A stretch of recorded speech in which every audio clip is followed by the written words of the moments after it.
You ever wake up more tired than when you went to sleep? Like you just fought off invisible demons all night and lost? How does that even happen when you did everything right? Went to bed on time, lights off, no chaos. It's like something slipped into your room while you slept and stole the rest right out of your body. And what if the thing ruining your sleep has been hiding in plain sight this whole time? You're not just tired. You are being drained, little by little, night after night, by forces you barely notice. Things that seem harmless.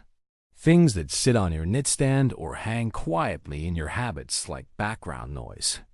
You close your eyes thinking you're resting, but underneath the silence, something is stealing from you. Your body goes still, but your nervous system stays on. You wake up feeling like you ran a marathon in your dreams, only without the endorphins or the finish line. And instead of asking what's wrong with the world around you, you ask what's wrong with you. You blame your willpower. You call it stress. You normalize exhaustion and carry on like being half alive is just part of the deal. But what if the tired isn't coming from you?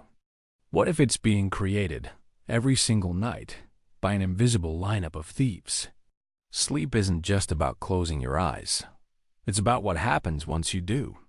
And if your environment, your habits, or your thoughts are working against you, then you're not sleeping. You're surviving the night in slow motion. You've been tricked into thinking this is normal. That everyone's tired, that no one really sleeps well anymore, that this is just modern life. But it's not. Something has been stealing from you, and it's been doing it so quietly you stopped noticing. Until now. Because the first step to getting real rest again is realizing you're not just tired. You're under attack. And tonight, that ends. Let's talk about the first and most loyal thief in your bedroom. It sits next to your pillow, glowing softly like a nightlight from hell. You say it's harmless. You say it's just one more scroll. But your phone isn't putting you to sleep. It's keeping you just alert enough to never really let go. And while you think you're winding down, your brain is revving up behind the scenes, flooded with light, noise, and other people's lives. The blue light alone is enough to mess with your sleep hormones, but that's only part of the damage. It's not just light. It's stimulation. Notifications, endless videos, social drama, emails you shouldn't be reading after dark. Your nervous system can't tell the difference between an Instagram reel and a real threat, so it stays on guard. You're lying in bed, but your brain is still scanning for action. And rest can't happen when your mind thinks it's still on duty. Even if you fall asleep after scrolling, your body doesn't fall into deep rest. You wake up groggy, unfocused, craving caffeine, and wondering what's wrong with you. But it wasn't the sleep that failed you. It was the ritual before it. Every night your phone becomes the last thing you see, and every night it teaches your body to resist relaxation. That glowing screen is a signal. And the signal says, stay awake, stay aware, stay connected. It's time to break the spell. Create distance between you and the noise. 1 hour before bed, the phone goes away. Not just dimmed, not just silenced. Away. Give your brain the darkness it needs to stop watching, listening, reacting. Give your body permission to stop performing. Because real sleep doesn't begin when your head hits the pillow. It begins the moment your world gets quiet enough to let go. You roll over in the dark and check the time. It's 2:41 a.m. Close your eyes. Try to breathe. Tell yourself to relax. A few minutes later, you check again. It's 2:48, and just like that, you've fallen into the quiet panic loop of sleep math. If I fall asleep now, I'll get 4 hours and 12 minutes. If I fall asleep in 10 minutes, I'll still be fine. And the more you count, the further sleep slips away. That glowing number on your nightstand doesn't just tell time. It tells stories. It tells you that you're failing, that you're behind, that your window is closing. And those numbers start to carry weight like proof that something's wrong with you. Every minute you're awake feels like another mile you'll drag yourself through tomorrow. And that dread becomes a second enemy, one you invited in just by looking. We think checking the time gives us control, but all it really does is measure our helplessness. Time becomes a countdown to exhaustion. You're not relaxing anymore. You're negotiating with your body like it's a stubborn machine. But sleep isn't a switch you flip, it's a letting go. And staring at the clock is like holding your breath while begging your lungs to calm down. The truth is, you don't need to know the time. You need to trust the process. Turn the clock around. Cover it if you have to. Let the night unfold without turning it into a math problem. Because staring at the numbers doesn't help you rest. It just reminds you of how hard you're trying. And sometimes, the trying is exactly what's keeping you awake. You pour a drink to unwind, to take the edge off, to quiet the noise. And at first, it works. Your body softens, your thoughts blur, and sleep comes quickly. But what feels like rest is really sedation, and there's a big difference. Alcohol doesn't help you sleep. It helps you check out.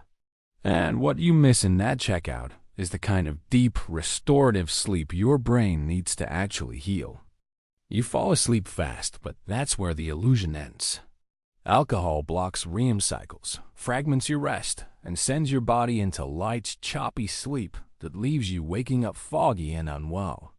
You may not remember tossing and turning, but your nervous system does.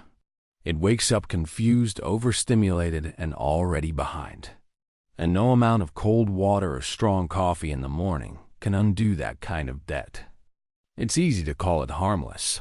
It's just one drink, just a nightcap. But when it becomes a routine, it becomes a trap. You're not drinking to relax anymore. You're drinking to escape the day, to outrun your own thoughts, to numb the edges that hurt too much to sit with. And while your body lies still, your sleep gets sliced into shallow pieces that never add up to rest. The solution isn't shame. It's awareness. Start noticing how you feel the morning after. Start questioning whether that quick escape is worth the long-term fog.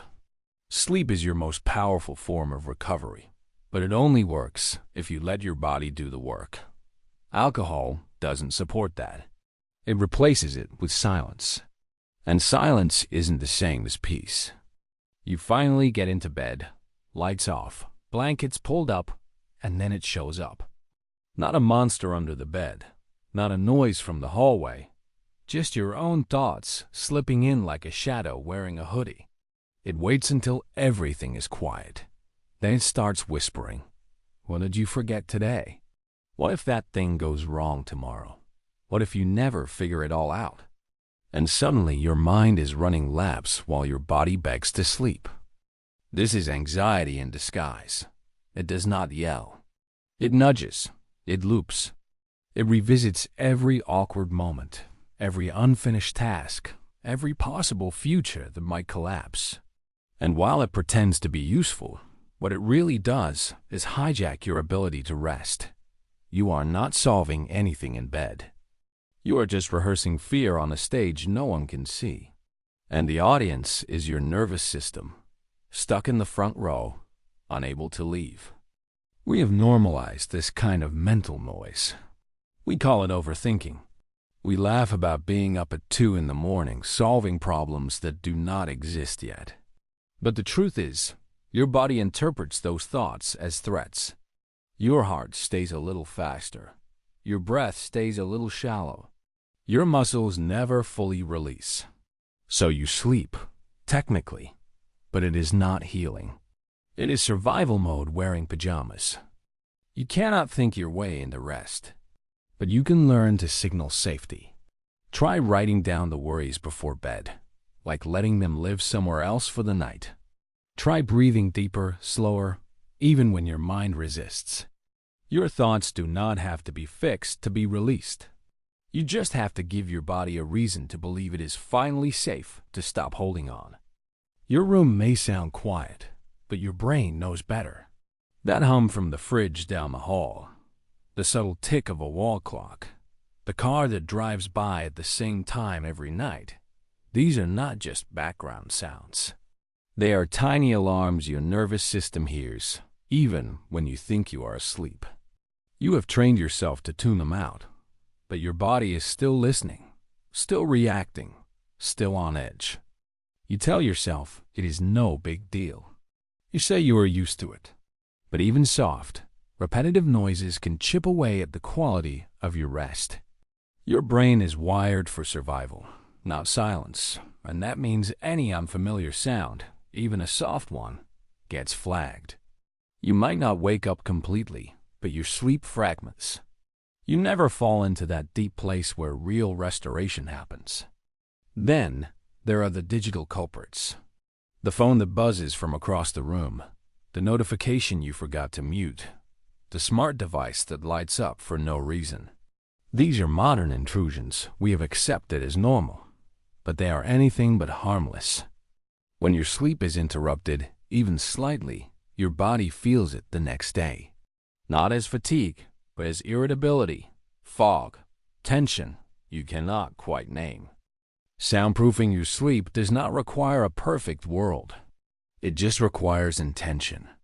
Turn off what does not need to be on. Use white noise to mask chaos. Give your brain the silence it needs to stop bracing for the next interruption. Because even the softest sound can be loud when your body is trying to heal in the dark. Your bedroom is supposed to be a place of recovery, but for most people, it feels more like a storage unit with a bed in it. You step into the space and your body tenses without knowing why. Maybe it is the clutter in the corner that reminds you of everything left unfinished. Maybe it is the light leaking through the blinds or the stuffy air that never quite feels fresh. Your body feels these things, even if your mind tries to ignore them. Sleep thrives in darkness, in calm, in clean air and quiet corners. But we fill our rooms with distractions. Glowing electronics, piles of laundry, clothes draped over chairs, walls filled with noise and light. Your eyes might be closed, but your brain is still reading the room. And when the space around you says busy, unfinished, chaotic, your body never fully lets go. Rest becomes possible, but never complete. This is not about perfection. You do not need candles and crystals and a $500 mattress to rest well. You need space that does not compete with your nervous system. A room that feels like a signal, not a threat. A place where your body can say, I am safe here, and actually believe it. Because if your environment is overstimulating, your sleep will always be shallow, even on your best nights. Start by removing one visual distraction. Clean one surface. Let fresh air in. Make your bed feel like a refuge again, not just a place where you crash from exhaustion. Your room is not just where you sleep, it is where you recover. And if it is constantly overstimulating you, it is not a bedroom. It is just another space where your body keeps holding tension in silence. You say you are fine because it is easier. Because saying you are tired, overwhelmed, or numb feels like too much for casual conversation. But behind that word fine is a nervous system that has been on high alert for far too long. You wake up tired, not because your body failed you, but because you have not been honest about how much you have been carrying. We live in a world that rewards functionality over well-being. If you show up, hit the deadlines, smile at the right time, no one asks what is happening beneath the surface. So you perform. You push through. You become really good at surviving in plain sight. But the cost of pretending to be okay is sleep that never really restores you. Your body knows when you are lying to yourself. That kind of emotional denial builds up over time. You start waking up with heaviness in your chest. You feel wired at night, restless in the morning, flat in the middle of joy. You might think you need more discipline or better habits, but what you really need is truth. And the truth is, you are not lazy. You are exhausted from pretending everything is fine when it clearly is not. Real rest begins when the mask comes off. When you stop gaslighting yourself into silence and start listening to what your body has been saying all along, that it is not okay, that it is tired, that it needs something more than another productive day, you are not broken. You are simply burned from being brave in a world that never asked how much it cost you to keep going. You do not need a new mattress to fix this. You need to stop making space for what steals from you. Sleep is not broken.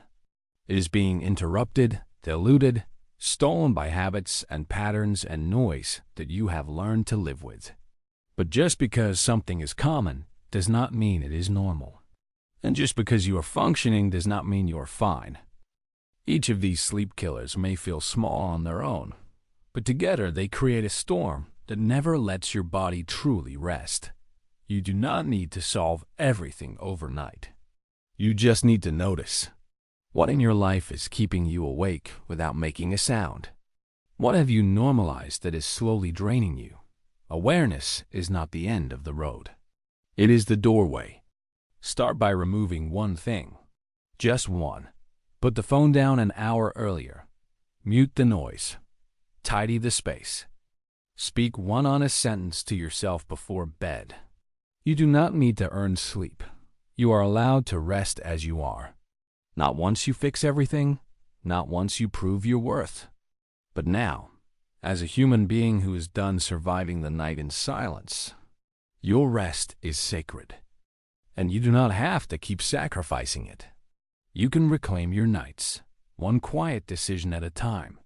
You are allowed to sleep deeply, to wake up whole, to live in a body that no longer has to fight its way through the dark. The war is not over, but you have finally seen the enemy.